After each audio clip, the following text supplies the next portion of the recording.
This is for you, my great-grandchildren. I hope it survives long enough for you to see it and maybe pass it down to your great-grandchildren. This is the year 2014, and I am 77 years old, so I doubt seriously that we're going to get to know each other. For that reason, I have made this video, to let you know a little about who I am, or for you, who I was. This is not a biography. It's only one chapter in my life, but it was a good one. I'll call it the Topanga chapter because that is where most of it happened. What can I say about Topanga? It's inside the city limits of Los Angeles, but it looks like the Blue Ridge Mountains. Topanga is up a few miles from the Pacific coast in the Santa Monica Mountains. It is beautiful.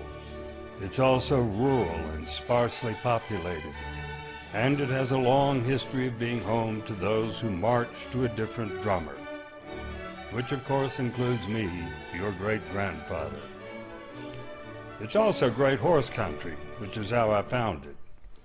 My wife Karen and I stabled a horse there and rode frequently in Topanga State Park. One day, riding up Entrada, the road that leads to the state park, we spotted a for sale by owner sign. We turned left and rode up a driveway. Tall trees and dense undergrowth were on the right, and Topanga State Park on the left. We came to the entrance to the house and came to what looked like the local junkyard. Now, these pictures were taken after several truckloads of rotting lumber, rusting metal, and ruined appliances had been hauled away. The front yard was covered with asphalt. We rode up to the edge and peered through the underbrush, and I had a vision. And I knew then that I must have this place. And I got it. I bought it in 1984 for $178,000.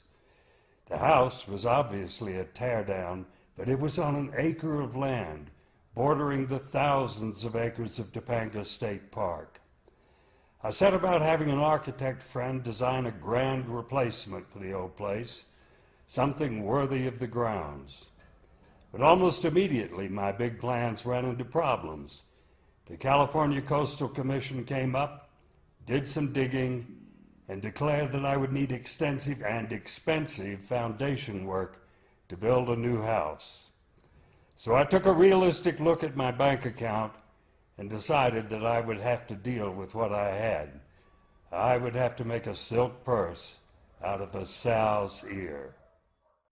For a long time, I did little to improve the place. I did remove the asphalt from the front yard with a borrowed tractor, but little more. I had no great incentive to move up to Topanga. I was living a fine life in this building in Santa Monica, the Sovereign, an old landmark apartment hotel that had once been a beach getaway for the stars. After several years, I had lucked into getting the largest and best apartment there, a big two-bedroom apartment with a 40-foot balcony only 2 blocks from the ocean. I was also busy running my post-production studio just a few miles away. So I let friends live in the old house just to have it occupied. Even my daughter Cassie, just out of college, had the courage to live there for a while. I was about ready to sell the old shack, and then I was approached by this guy. Don Strong was making a good living making and selling these percussive massage devices he called bongers. Don made me an offer I couldn't refuse. He would put up enough advance rent to do some basic remodeling, then move in. So we built 700 square feet of decks, replaced the front with French doors, and clad the old stucco with redwood siding. We also opened up the inside, knocking down walls and making a pass-through to the kitchen. Don also insisted on a hot tub, which he got, one big enough for his big hot tub parties. Well, Don lived there for a few years, and others lived there, and then Then something momentous happened in Los Angeles. At 4:31 a.m. on January 17, 1994, a devastating earthquake hit the Los Angeles area. It was centered in Northridge in the San Fernando Valley, but its damage extended to Santa Monica and to the Sovereign. The parapet wall, which was the only part of the building that was not reinforced masonry, came crashing down between the main building and the annex where I lived.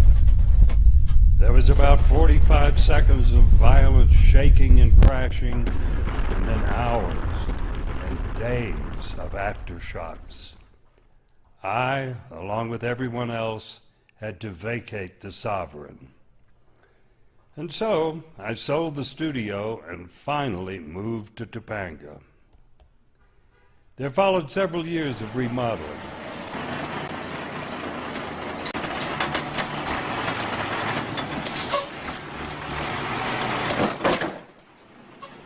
At first, my Swiss friend Rene, who had built my studio in Santa Monica, managed the job.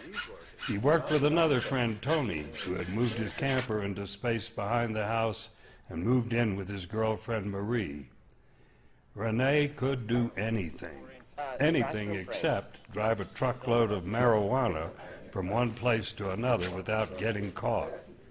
Rene was eventually deported from the U.S., but fortunately, about that time, I met Benji Balit. Benji was a Filipino, and he too could do almost anything, was fearless, could sleep anywhere, and was a master woodcarver. So he and Tony went on with the work. Tony was another man of all trades, especially stonework, which he did a lot of. Tony took pride in his work and would drive miles to get the right stone for a project. Tony, with me as his helper, built a beautiful fish pond that was ultimately largely inhabited by raccoons. And I got my view. Dan Spencer was a musician who had recorded at the studio in Santa Monica. Dan also liked to climb trees, and he spent a lot of time up there with saws and opened it up to the view that lay beyond. I told Dan I wanted those trees to look like long-legged girls in miniskirts, and that's what he did. While we planted grass and plants, we rebuilt the kitchen and redid the plumbing. We even installed central heat and air. We turned the garage into what became a rental unit, and we managed to shoehorn a second apartment into the little back room that had been used for storage. So with 2 rentals, I managed to keep up mortgage payments and continue improving the place. It became more and more beautiful, and it was a magnet. All my city friends wanted to come up every weekend. I've never had so many visitors, and I loved it. It was an interesting and varied group. Mark Ian and his wife Beppy were regulars. Mark was a film producer and a musician, and he always brought his guitar and knew about 1,000 songs. Beppy was an accountant. Drew and Jane were regulars. Drew was a musician, inventor, and recording engineer. Jane managed an old-line Los Angeles public relations firm.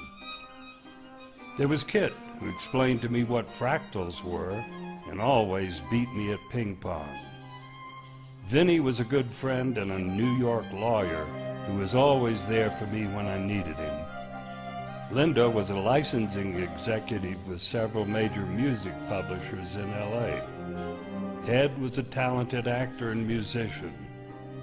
Council Taylor was a professor emeritus at Northridge University.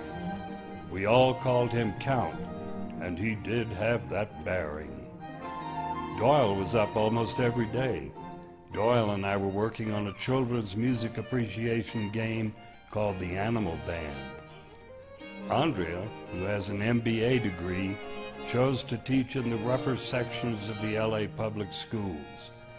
And Wayne, the pirate I called him, a fisherman, underwater welder, and movie set builder. And once in a long while we'd get a visit from way back east from my dearest friend and long ago student Patrick, whose art has hung in every house I've lived in for about 45 years. It was a lively and intelligent group, and we had wonderful times together. Even your grandparents, or great aunt and uncle as the case may be, came up to get my blessing for their marriage. First Cassie with Tim, and later Elizabeth with Dale. Oh yes, and we played lots of ping pong, day and night. I enclosed the area with hardware cloth to keep the balls in the court, but there was a lot of crawling around behind pots and under the table. So with the help of Benji and Doyle, I came up with a solution and patented it. After some false starts on pickup devices, we found the solution right in front of our faces, a plastic vodka jug. Benji carved it into a beautiful and functional device, and Doyle designed a logo. Okay. I'm going to give you a demonstration of a new patented table tennis accessory. You ready? Ready.